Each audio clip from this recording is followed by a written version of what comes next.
World Health Organization has added Disease X to its list of concerns that pose a serious threat to all of humanity. Disease X? What? I've never heard of that. A dangerous virus is spreading rapidly in China, and U.S. officials are very worried that it could come here. China has more than 200 confirmed cases of coronavirus, it's called, which produces pneumonia-like symptoms.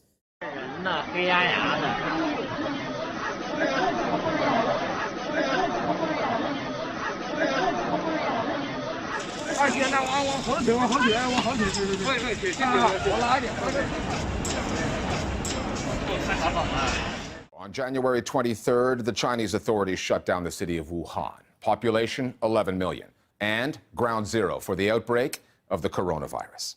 In short order, 17 more cities were quarantined. The total number of people affected, nearly 60 million. The orders issued by Beijing were significant but late in coming because the first official case of this virus was confirmed almost 2 months ago, on the 8th of December, 2019.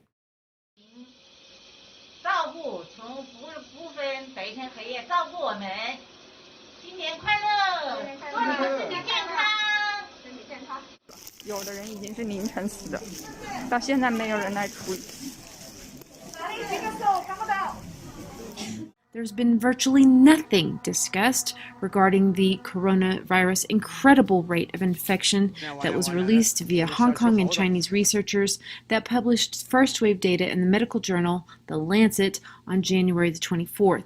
There they stated that the fatality rate of this is a shocking 15%. I'm here to advise you that we now have a confirmed case of the 2019 novel coronavirus in Victoria, the first case in Australia. What would a humanity-destroying Disease X need to look like to be effective? The perfect disease would need to have no visible symptoms to ensure maximum virality. Any obvious symptoms would encourage people to keep their distance from the infected, and so the virus would have a harder job spreading. A disease that had no symptoms would have an immediate upper hand over humanity from the get-go. 观察情况看，潜伏期大约在10天左右，最短的潜伏期有1天发病，最长的潜伏期是14天。潜伏期具有传染性。 The death toll due to this deadly virus has risen to 80 in China. Chinese officials have confirmed that the virus is infectious even in its incubation period, that is, even before the symptoms show up. What if that symptomless virus festered in your system for 2 weeks before reaching a critical mass of infection level where your body has no choice but to give up and shut down? That would be the ultimate mass murdering virus. 目前我们整个湖北甚至全国的疫情情况，现在已经有9万多人次。他们医生出来的估计大概要10万人。我们今天那里10几个医生，一天都看了100多个，就看了一个好生生的人，叫他慢慢的都不行。 So yes, you read that right. These nurses are claiming that between 90 and 100,000 people have been infected so far, unlike the much smaller numbers that the media was and is still claiming. And note, these videos are from a couple days ago already. They were rightfully explaining the exponentially higher contagion levels that the media at first denied.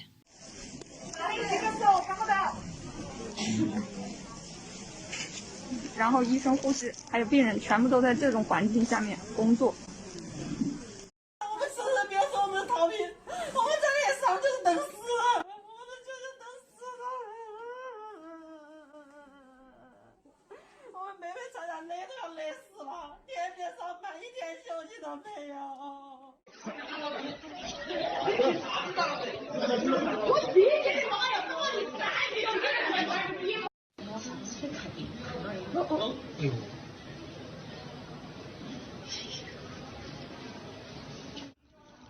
看他们一天4个班，他们我们除了8个班真是3班，我们不想活。于是你看，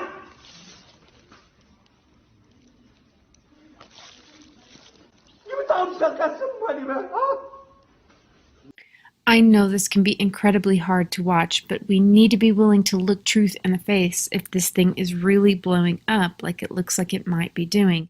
Harrowing footage of a patient uncontrollably shaking on a Wuhan bed has been claimed to show a victim of the coronavirus. The widely shared video shows the patient writhing furiously under the covers while face-masked onlookers watch aghast. But it is unclear who the bystanders are. They do not appear to be doctors, who are typically treating victims in full-body hazmat suits. The longer the incubation period, the further it can spread throughout a country unnoticed. With an incubation period of only a few days, it could be contained with relative ease by putting travel bans on everyone inside the perimeter. But if the incubation period was much longer, then the difficulty of containing the spread is exponentially higher. Within 2 weeks or more, a virus can jump from patient 0 to halfway around the world and back before the CDC is even aware that anyone is infected. And by that point, it may be too late. India's on high alert after 2 patients suspected to have the coronavirus are under observation. An Indian student from China is admitted in a Jaipur hospital after he showed pneumonia-like symptoms. Another woman is admitted in a Patna hospital following her recent trip to China. China is urging its citizens not to travel abroad as it struggles to contain the virus that has now killed more than 100 people. The total number of confirmed cases is now at more than 4,500.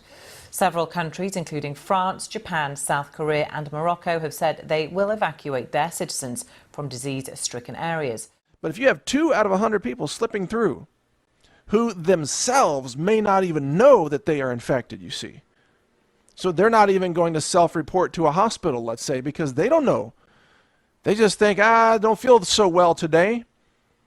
But they're carrying and multiplying coronavirus and spreading it to family members.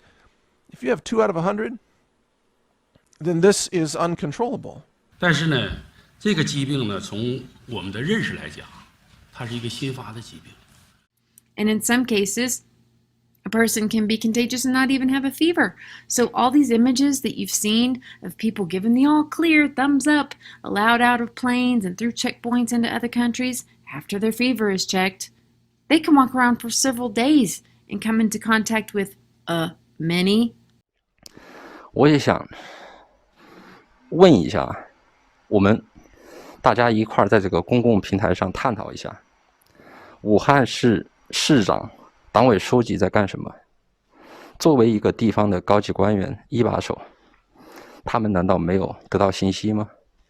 如果说他们第一时间得到了信息，为什么没有全程的电视讲话，没有第一时间的，甚至强制性的要求我们老百姓戴口罩？ So the mayor of Wuhan admits a lack of transparency informing the public about the outbreak, partially blames the Beijing government. And he actually kind of basically said that they were not allowed to give the facts and the numbers. He was kind of pointing the blame and he's saying, look, we did our best submitting real numbers, but up top, someone said, no, don't publish those. More than 7,100 cases have now been confirmed in China, an increase of over 1,000 compared to yesterday. And there are thousands more suspected cases. 170 people have now died. Now, to give you some idea of the seriousness of the new coronavirus, the confirmed cases have now outnumbered that of the 2003 SARS outbreak, and all within the matter of a few weeks. So we are only 2 months, just 2 months on the cusp of 2 months into the outbreak, and we have already over 9,000 people infected. And the SARS was the last 7.5 months, and the total is 8,000 infections. It appears that men are far more susceptible to catching coronavirus based on early data. This just came out in the Lancet. By the way, we have these papers coming out. They're not being peer reviewed because there isn't time. They're just being thrown out there. But this is an emergency, and so really wonderful work is coming out really, really rapidly. And they noted here in this study, and this isn't a lot. This is 41 admitted hospital patients, so it's not the biggest sample. But in there, they noted pretty strongly that most of the infected patients were men.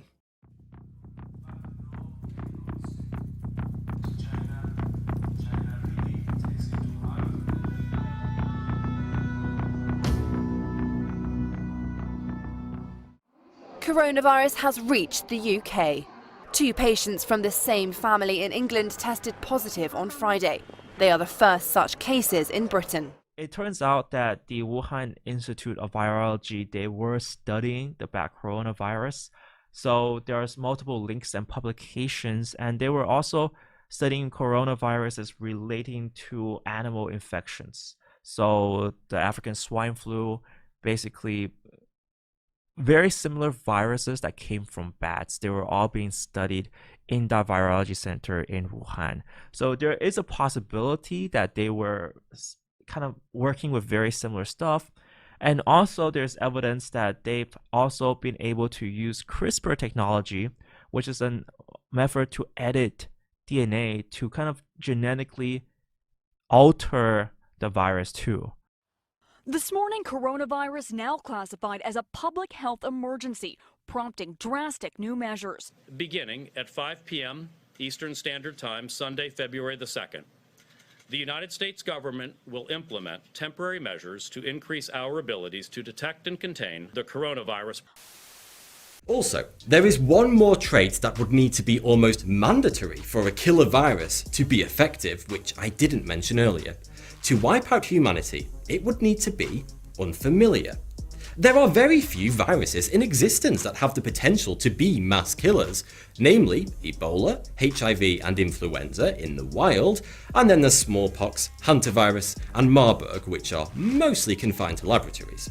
A new supervirus would most likely be a new strain of one of those. This paper is talking about the genome of the virus, and what they're saying here is that there were 4 inserts into this genome that have structural similarities to HIV-1. And what this paper is pointing to is that this is unlikely to be fortuitous in nature. So this is unlikely that what they're insinuating here is that it's very unlikely that this occurred naturally. It says here the number of deaths greatly exceeds those released by the Chinese regime, according to sources who say, this is just one, the Hankou Funeral Crematorium is operating 24 hours a day and has a capacity of 30 cremation furnaces. So with the story saying there's still 360 total deaths from the start of this whole thing, this just doesn't, just this one funeral crematorium operating 24 hours a day really says that statistic is grossly too low. The Philippines has reported the first death from the new coronavirus outside of China.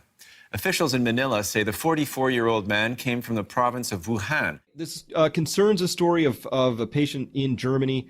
A 33-year-old otherwise healthy German businessman, patient 1, became ill with a sore throat, chills, myalgias on January 24th.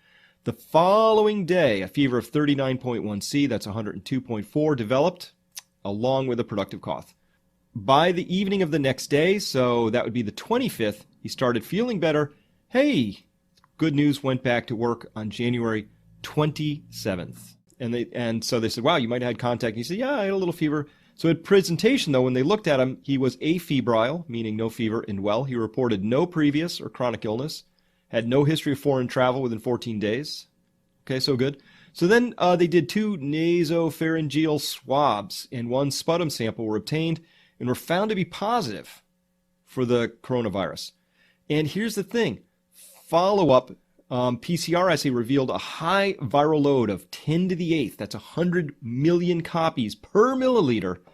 100 million copies of this virus in his sputum during the following days. So this is a person who had a fairly mild case of it, got better, went back to work, and 2 days after that, they're testing this guy and they're finding still a viral load of 10 to the 8th copies per milliliter. On a bright side, of course, Thailand seems to be reporting that they have a successful antiviral cocktail. So this might be good in the future if this really is the case. I mean, they tested on 1 person. It's a combination of HIV and flu medication that they're treating a patient. They claim that after 48 hours, just after basically 2 days, the patient no longer display a positive test for the coronavirus.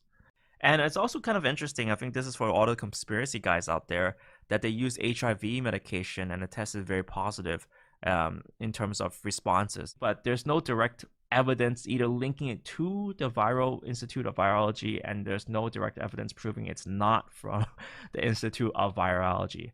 Now, the daily number of deaths reported in China is getting bigger and bigger. With those announced earlier this morning, the total is now more than 420. Also, a person in Hong Kong has died from the virus, only the second death outside of the Chinese mainland. So this is where it starts to get really concerning. This is brand new data. Thailand now confirms 6 new cases, including 4 Thai nationals. Want to see what concerns me about this? Out of these 4 Thai nationals, this included a couple who had visited Japan. There's nothing in here in these cases that say they visited Japan and met relatives from China, or that they had any interaction with anybody from China. All we know at this point is that this included a couple who had visited Japan. There are now more than 28,000 confirmed cases of the new coronavirus worldwide. 25 countries are affected, including Belgium for the first time, and at least 565 people are dead. A Chinese newborn has been diagnosed with the new coronavirus just 30 hours after birth, the youngest case recorded so far, the state media said. The baby was born on 2 February in a local hospital in Wuhan, the epicenter of the virus. The baby's mother tested positive before she gave birth. It is unclear how the disease was transmitted. The death toll in China from the novel coronavirus has hit 636, with the total number of confirmed cases standing at more than 31,000. China's National Health Commission revealed the latest figures early Friday, with 73 deaths and more than 3,000 additional cases occurring in a single day. Among those who died from the illness is Li Wenliang, one of the first doctors to have warned people about the coronavirus. The 34-year-old had informed the public through WeChat back in December of a SARS-like disease, but he was targeted by the police for making false comments. The 3 new cases confirmed today have no links to previous ones or recent travel history to China. Authorities are tracing for sources of infection in the community. Tan Se-hui with more. Case 31 involves a 53-year-old Singaporean with no recent travel history to China, but he had been to Malaysia 3 times in January. He was admitted to Changi General Hospital on 1st February and tested positive for the virus 5 days later. The Tampines Street 24 resident had visited the Life Church and Mission Singapore. Case 32 is a 42-year-old Singaporean also with no travel history to China. She was admitted to Parkway East Hospital on 5th February and tested positive the next day. She is a teacher at Victoria Junior College and lives at Elias Road. She had also visited Changi Airport and the zoo. Case 33 is another Singaporean with no recent travel history to China, but the 39-year-old had been to Malaysia last month. She was admitted to Sengkang General Hospital on 2nd February and tested positive 4 days later. The authorities also gave more details about Case 30, the 27-year-old Singaporean who attended a business meeting at Grand Hyatt Singapore last month. He was admitted to the National Center for Infectious Diseases and confirmed with the virus on 6 February. The Shunfu Road resident had also visited Far East Square and Junction 8. 4 overseas cases have been linked to the conference, 2 from South Korea and 1 each from Malaysia and the UK. The foreign participants of that meeting have all left Singapore, and because of that, we have passed their particulars to our counterpart health authorities in the relevant countries for them then to do further contact tracing, to then check on their well-being and their health status. They have yet to inform us on the results of their own investigation. Officials also updated on the conditions of the cases in Singapore. Out of the confirmed cases, 2 have been discharged and the remaining are mostly stable or improving. But there are 2 cases who are in critical condition and they are in the intensive care unit. Earlier during the press conference, we were told that they have no other significant medical problems. But there are no other information that can be shared due to patient confidentiality.